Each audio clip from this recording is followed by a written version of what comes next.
Welcome to Mechanical Advantage. I'm Kerry, and today we're going to teach this bike how to get rhythm. Well, specifically, we're going to teach it how to keep time, as in ignition timing. Now, the last time on this channel, or the last episode, you saw it shooting fire out the exhaust, and there are a couple things there are a couple reasons for why that could be. One of the reasons is there's a valve that's not sealing properly, so that when you get to combustion, the valve is sticking open a little bit, the combustion leaks into the exhaust, it shoots out into the exhaust pipe, comes out as flame, and ignites any unburnt gases or fuel in the pipe on its way. I don't think that's what it is, but there are ways to test for it. One of the ways we can test for that is we can put a compression tester on each of the cylinders and find out where the compression is. And we will do that at some point. But, you know, another cause for it is fuel. Right? We could have a carburetor that has a stuck float or sunk float. It's just dumping tons of raw fuel in there, more than necessary, and therefore not all of it's being burnt, and when it gets out into the exhaust, it backfires, it shoots out. And that's another easy thing to check, because we're going to reset all the carburetor settings, and we're going to tune the carburetors in, and we're going to balance them, right? But before we do any of that, let's get to the third reason why that might be happening, and that is the timing's off, right? So if the timing's off, say it's too far advanced or too far retarded, the spark isn't happening at the appropriate time. It's happening, the ignition's happening when a valve is still open, and when that happens, it shoots flame out the exhaust because your timing is off. Now, I was talking with a good friend of mine recently, and he pointed out, he goes, "Hey, how easy is the bike to start?" And I go, "Well, it's actually quite easy. I don't even start it on choke. I just, hit the button, and it usually fires right up." And he goes, "I wonder if your ignition timing isn't really advanced."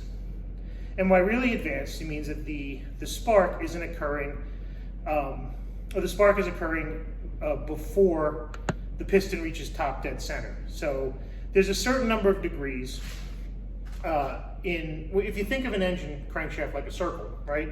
And top dead center is 0. And then it's degrees on the circle as you go out that are how soon before or after the piston has hit top dead center. And that's what you use to time to, right? It's degrees of the rotation of the crankshaft. So, and you saw last time the crank pulley has a degree wheel on it that helps us with timing and lets us know how far advanced. Usually these bikes run about between 28 and 32 full advanced. And I just honestly don't know where the timing is. I've never set it, and my timing light is in a storage unit in another state. So I actually went and I borrowed one from a friend of mine, and we're going to hook it up and see where we are in terms of timing and see how to adjust it and see if that cures our backfiring out the exhaust.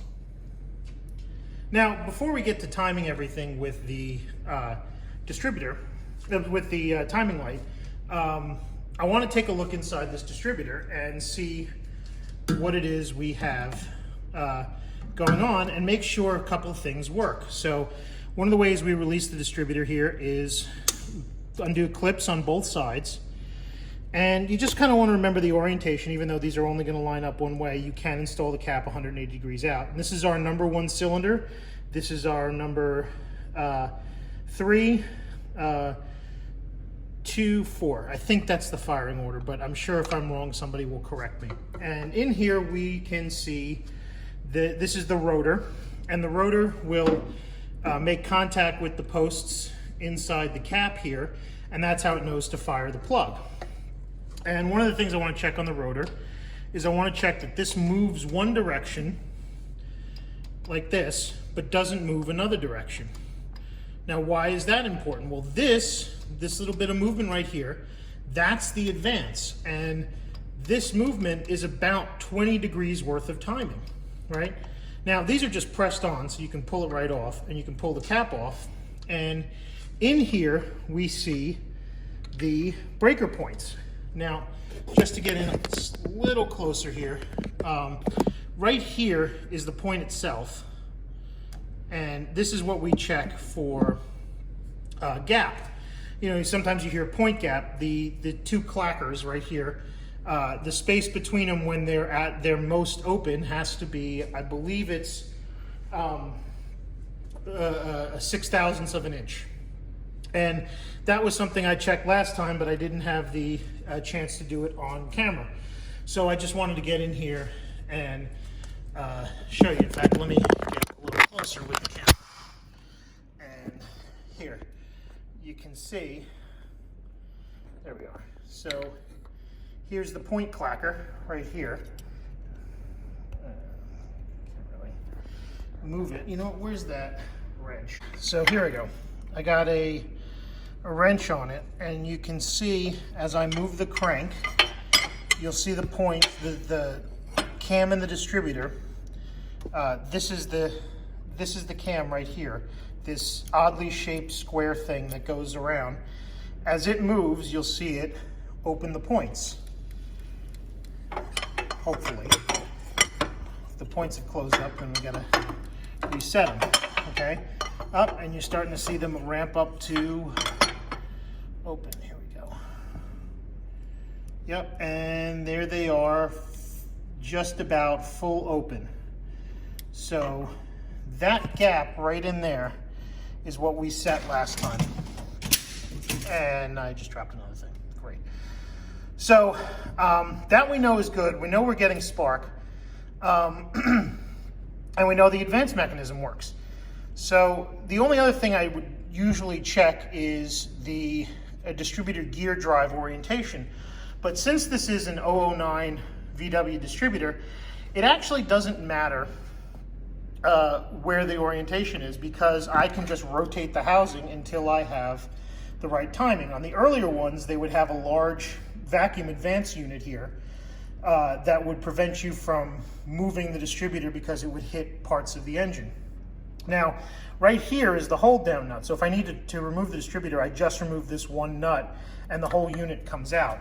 And right in here, I don't know if we can see it very well, but let me see if I can get an angle on it. Here we go. Maybe this is the angle. Right in here, that nut right there, that is the backside of the adjuster. So as I loosen that nut, I can move the distributor and time the engine, right? Because as I move it, the spark is going to change in relation to the crankshaft. So let's put the timing light on and see how we go.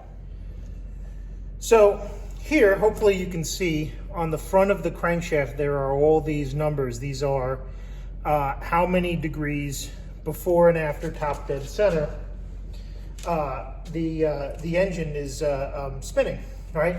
Now, the mark for it is going to be kind of difficult to see. It's actually, we use a case mark. Oh, sorry, I didn't mean to bump that. Right, that's right here, right? So you're not going to be able to read that, but you will be able to see me turn this distributor here and it to change. Now, I have the timing light hooked up. This is a timing light, and in the end of it, it fires a light bulb that's stroboscopic, and that will show us exactly what the number is reading. So what I'm going to do now, the first thing is I'm going to get a wrench to loosen up this screw so that it's loose, because one of the problems I found is that this belt right here is in the way of adjusting this on the fly. I can't get a 10 millimeter in there to adjust this while the engine is spinning. Actually, let me see if I can get it in sideways here. I don't think I can. You know, I think it is very much, yeah. So I'm gonna get a wrench to adjust that. So yeah, this is one of the challenges of the relocation of the generator to this position, is it makes loosening the distributor a little bit more of a challenge. And you can see I'm bending this belt pretty far just to get there, right? But what I'm gonna do is just loosen this enough so that I can start to move the distributor one direction or the other. And when I say move it, I mean we're gonna physically turn it. Okay, now you can see I can put a hand on this and turn it. And here's right about where it was. Now, in order for you to see this, I'm gonna cut the lights Let's make sure our fuel's on. We'll turn the key on. And we're ready for, just check the starter here. Make sure there's no problems with it. All right, and we're ready for ignition. Fuel's on, chokes on. Let's put the chokes on so until we get it started. Whoa, okay. We'll pause for a break here.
Okay, so hopefully you can see this. At about idle, it's right between 0 and 10 degrees before top dead center. And as I rev it up, it's going to go up to 30, which is where it should be about. Before, it was at 60, which is one of the reasons why it was probably blowing a lot of fire out the exhaust.